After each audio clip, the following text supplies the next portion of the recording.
adlaw sa lahat. Maayong adlaw sa Ilonggo, maayong adlaw. Welcome sa another episode ng Smile Travel Diary. Ah, hindi natin palalampasin ang araw na to dahil it's our day off. So lalabas tayo. The usual routine na ginagawa natin tuwing day off, mag-jogging o di kaya magbabike, mamamalengke. But today, magja-jogging tayo. So, andito pa rin ulit tayo sa lugar na kung saan binabalik-balikan natin. Kung nakikita nyo yung nasa likod natin, yan ang Sheikh Saud Al-Qasimi Mosque. It's the first day of Ramadan, kaya meron silang mga tent na sinet up kasi after futur, after iftar, nagpapakain sila ng mga nagdadasal. Yung lugar na to, yung area na to na pagja-joggingan namin is parang lugar sa area siya ng Sheikh, kaya mukhang pinaganda. Tinaniman ng mga maraming punong kahoy na makikita nyo mamaya sa kahabaan ng vlog namin na talagang pinaganda yung lugar na to. Nasa harap lang ito ng napakalaking Al-Qasimi Hospital dito sa Sharjah. Sa kalagitnaan talaga ito ng Sharjah, dito sa United Arab Emirates.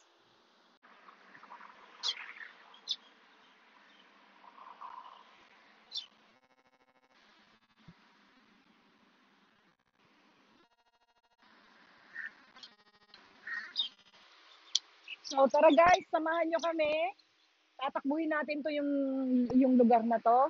Tara, jogging time.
big farm.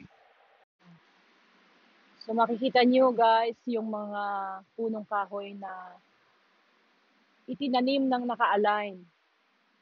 Napakaraming punong kahoy dito sa gilid ng daan nila nilagay.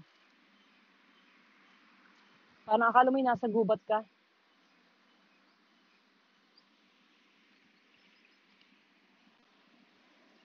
Ang sarap sa pakiramdam na makita yung ganitong mga lugar sa tinatawag nilang desierto na lugar na merong mga ganito. Ayan, tingnan nyo, may pusa. Hi! What's your name? Ba't andyan ka? Ba't andyan ka sa taas? Ha? May pusa sa taas ng punong kahoy. Oy, meron pa isa, yun oh. May mga ibon. Meron pa isa yun oh. Ayun po oh. Doon. Ay, anong ginagawa niyo dyan? Ba't andyan kayo? Nagpa-fasting din ba kayo? Ha? Nagpa-fasting din ba kayo? Ay, baka andyan sila boss para gusto nila umiwas sa mga pagkain. Kaya andyan sila. Every week, andito kami. Uh, every Monday, tuwing day off namin, lumalabas talaga kami. Dito lang kami pumupunta pag hindi kami namamalengke or hindi kami makapunta sa mall. Dito lang yung area ng puntahan namin. Kasi, alam niyo yung parang nakaka-relax. Yung nakakaroon ng peace of mind. Kahit maglakad-lakad ka lang dito. Kahit hindi ka na mag-jogging. Kasi mahaba to. Nasa 2 o 3 kilometro to. Kahit lakad ka lang. Minsan nagbabike kami. Minsan naglalakad. Kung hindi naman nagja-jog. Parang nawawala yung mga stress mo. Gumagaan yung pakiramdam mo. Makikita mo lang itong mga punong kahoy. Yung mga bulaklak na tinatanim nila sa puno ng mga dates. Parang nakakagaan ng pakiramdam. Pagkatapos ng isang linggong mahabang trabaho, wala kang ginawa, kundi trabaho, bahay. Nagkakaroon ka ng pagkakataon na ma-enjoy yung ganitong lugar. So, hindi na namin pinapalampas ko. Yung mga ganun. Kaya tingnan nyo, nakapaikot yung mga punong kahoy. Kahit nasa gilid siya ng daan na. Kahit may mga dumadaan sa sakaw, wala kami pakialam. Basta mag-jogging kami. Ganun yung ginagawa namin. Parang nagiging nagiging habit na namin to. So, andito na tayo sa kalagitnaan ng area na to. Ipapakita ko sa inyo yung lugar na kinahuhumalingan namin. Ano yun?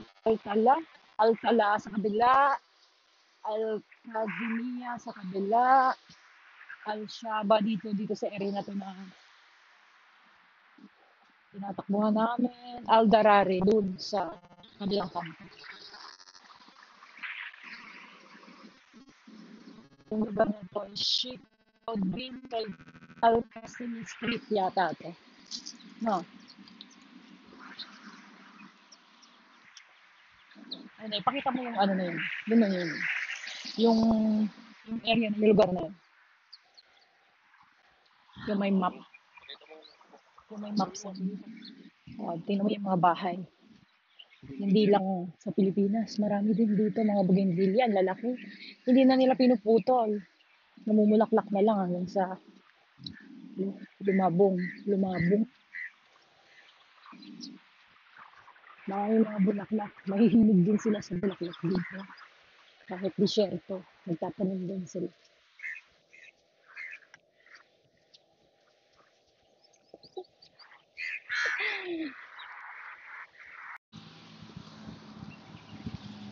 Nasa second corner na tayo ng area na to, guys. Lumiko na tayo. So, another 1 kilometer more pa na lakad-lakad lang. Hanggang sa pagpawisan ng konti. So, ganun pa rin na makikita nyo, mga punong kahoy, mga nakahilerang dates na may mga tanim na bulaklak sa puno niya. Ganun pa rin. Sa sa susunod pa namin mga vlogs, papakita namin sa inyo yung iba't ibang lugar dito. Hindi lang ito, hindi lang ito. So, ito pa lang yung umpisa. Maghahanap pa kami ng mga ibang locations pa na may ipapakita sa inyo. Para kahit pa paano may idea kayo kung ano namang klaseng lugar tong tinatawag nilang Middle East. Hindi naman kabuuan ng Middle East, pero isang bansa pa rin siya na nandito. Isang city na sa kabuuan ng UAE. Makikita niyo pa rin. Papakita namin sa inyo. Kung saang lugar man kayo makakapanood ng video na to. At least meron kayong idea kung anong klaseng lugar na to. So far, meron naman sila mga punong kahoy. Hindi lang puro buhangin na kagaya ng iniisip natin.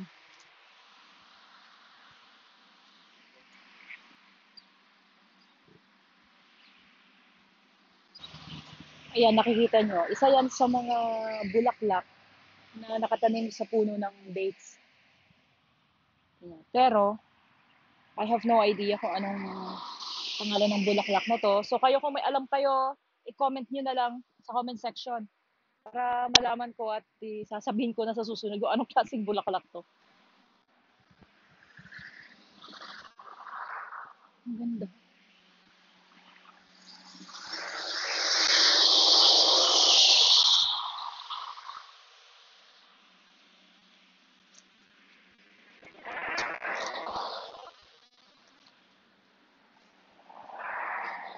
Muskuhaan mo rin ako, nagpapahinga ka.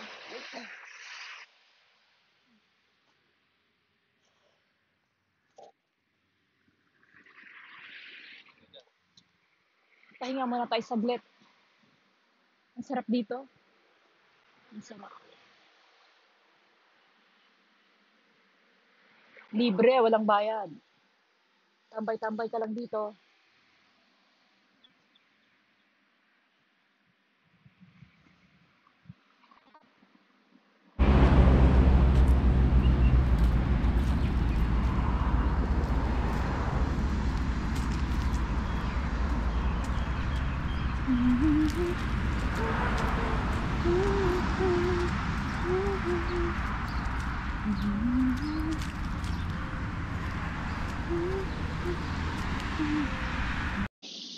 So, after that long walk, andito na tayo. This is the place, guys, that I'm telling you before.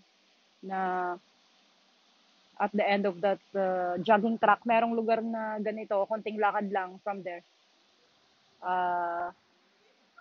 Ang tawag dito ay Zawaya Walk. Zawaya, it's because, sabi nila, merong mga naka-aligned na tanim sa paikot niya. Sa paikot ng pool, may mga naka-align na mga dates. Basta yun ang sabi nila. Tapos, yung lugar na to, parang maliit lang siyang shopping mall. Hindi siya mall, pero parang maliit siyang ganon na pinupuntahan ng mga lokal dito. Meron siyang mga iba't ibang restaurants. Sa gabi maganda to kasi meron siyang mga lights na iba't ibang lights na pinapakita ng mga pag gusto mong kumain, masasarap yung mga restaurants dito, magaganda yung mga pagkain nila. Pwede nyo i-try. So, tingnan nyo yung view niya.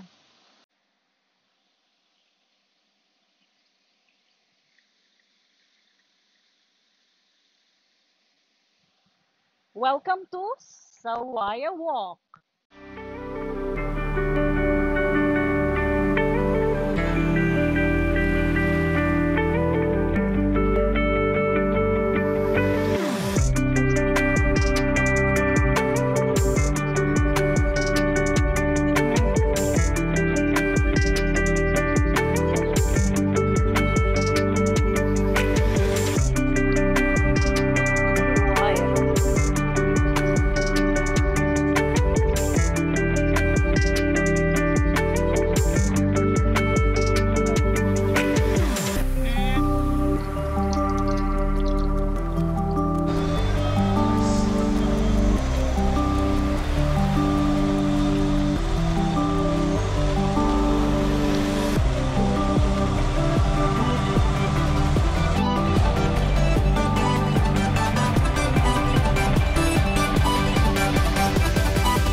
Ramadan, hindi mo ba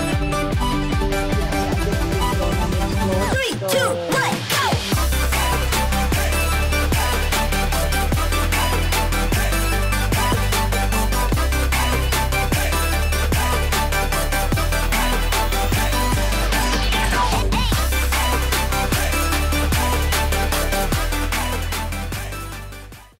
So, ayun guys, hanggang dito na lang tayo. Magtatapos yung video natin. Sana abangan nyo yung susunod ko pa mga videos. Mag-subscribe na po kayo at i-like nyo na rin po yung channel ko. So hanggang dito na lang. See you on my next video.